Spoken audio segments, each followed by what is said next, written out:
Le dur, c'est la Constitution. On est les constituants. On estime que ce n'est pas aux hommes de pouvoir d'écrire les règles du pouvoir. C'est ton peuple instruit des questions juridiques, politiques et économiques d'écrire les règles du pouvoir. Il y a la dette. Il y a le quatrième pouvoir avec les instituts de sondage qui appartient à ceux qui émettent la dette et qui endettent les États. Donc nous, on a fait ce travail-là et on a continué avec plus de 122 opérations sur le terrain, avec des libérations de péage, avec plein de choses. Et je ne pourrais pas en parler là parce que ça pourrait être retenu contre nous. Voilà, les collègues et nous, on a fait le boulot. Quand je vous entends parler, je suis très content. Je suis très content, voilà.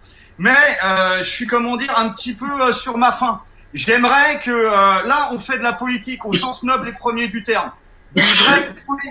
On s'occupe de la vie de la cité. On ne s'occupe pas de nos affaires personnelles, on ne s'occupe pas à gameler comme les politiciens professionnels, ou comme les Martinez ou autres CGT ou CFDT.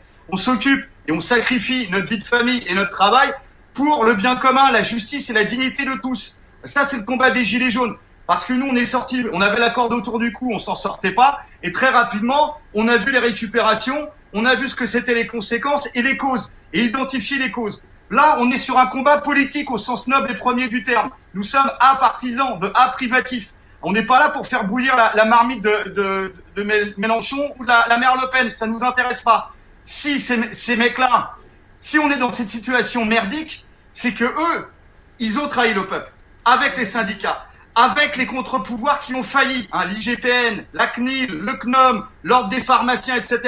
Tout ce système a failli. Et c'est pour ça que les Gilets jaunes, il y a bientôt 3 ans, ils sont sortis. C'était les plus pauvres, zone de ruralité.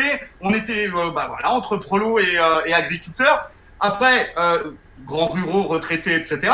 Après, il y a effectivement, il y a des Gilets jaunes aussi en zone urbaine. Si on a le même ennemi, on est camarades de combat, même si on a des polarités, des histoires différentes, et on est riche de ça. Et puis on fera comme Astérix, on foutra la pâtée aux Romains, et à la fin on fera un grand gueuleton, on se bourrera la gueule, et on verra si on aura encore envie de se foutre sur la gueule entre eux. Merci à vous. Puisque vous parlez des instituts de sondage, effectivement, les propriétaires des principaux instituts de sondage en France, je viens de retrouver, CSA, c'est le groupe Bolloré. Quand on sait qui est le groupe Bolloré, qui est derrière Bolloré. Il y a la Rothschild derrière. Il y a Rothschild derrière Bolloré, n'est-ce pas, monsieur Bolloré? Il y a Rothschild derrière. BVA, il y a qui? BVA. Mais il y a le groupe Bolloré, il y a Drahi, il y a Rothschild. Voilà les propriétaires des instituts de sondage. L'IFOP, il y a qui? Il y a l'ancienne présidente du MEDEF, actionnaire majoritaire. L'Ipsos, il y a qui? Il y a Pinot et Sofres Fidelity, qui est un fonds d'investissement américain.